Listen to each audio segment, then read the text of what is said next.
Donald Trump says he will select a running mate in July, and it's going to happen before the party convention. But who that candidate will be, anyone's guess today. Trump laying out some criteria for his eventual VP choice, though, this morning.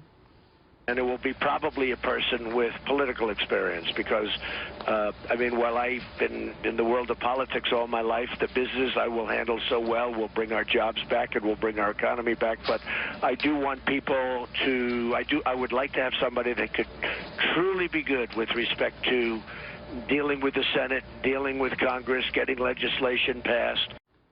Monica Crowley is online opinion editor for the Washington Times and a Fox News contributor. That was very enlightening to hear just that little bit from Donald Trump. He wants somebody who can work with Congress. Imagine that. Well, Donald Trump is smart enough, Gretchen, to understand that having an outsider at the top of the ticket is probably enough, and that he needs somebody who can really help him govern as vice president. So he knows that he's bringing a certain skill set to the ticket, and he needs somebody who's probably an executive in some way, likely a governor. Okay, so we gave you a bit of a task today.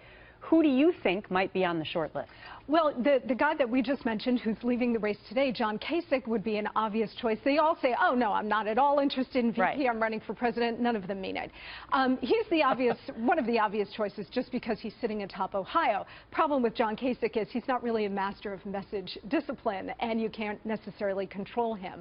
I also like Governor Susana Martinez of New Mexico. She is a Latina. She is a conservative. She has a strong record, and she's sitting atop a critical swing state in New Mexico. But she has said that she is not interested. They all say that. Oh, but she's also said that she's not really a supporter of Donald Trump. Well, that could also change. There are a lot of folks who have resisted him, but now that he's going to be the nominee, they will certainly take that phone call.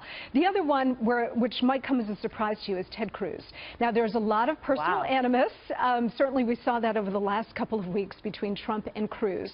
But if JFK and Lyndon Johnson could get together, and they really hated each other's guts, if they could get together to make a winning ticket, anything is possible. And what Trump also needs to do is not just reach out to constituencies with whom he's got something of a problem, like women, Latino voters, but also the conservative base. And somebody like Ted Cruz would reassure them. You know, I think this year is so different on so many levels. You know, the fact that Trump called Marco Little Marco and called Ted lying Ted a gazillion times, I guess you could say, well, that doesn't matter because now it's a new day. But I think what was such a game changer yesterday for Ted Cruz to possibly be the VP with him was that he did that press conference and really laid out how he felt about him. That's right. He did it the day he dropped out of the race, a couple of hours before.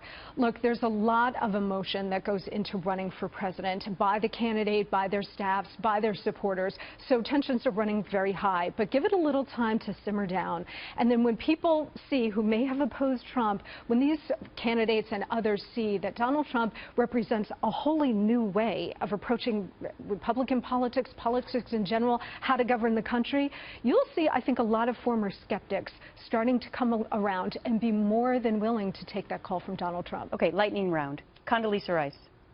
Yeah, her name has been bandied about. I don't know if she's interested or would want this, but she's somebody who would be very interesting because she knows the national security apparatus of the government, obviously knows foreign policy, and is a woman. Yeah.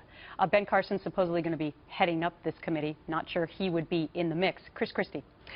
I've heard his name bandied about as well, and I love Governor Christie. I think maybe having two wild cards on the ticket, two guys who kind of smash the furniture when they walk in the room, might be a little bit too much. The other problem for Governor Christie, I think, is that his popularity in New Jersey is quite low at the moment.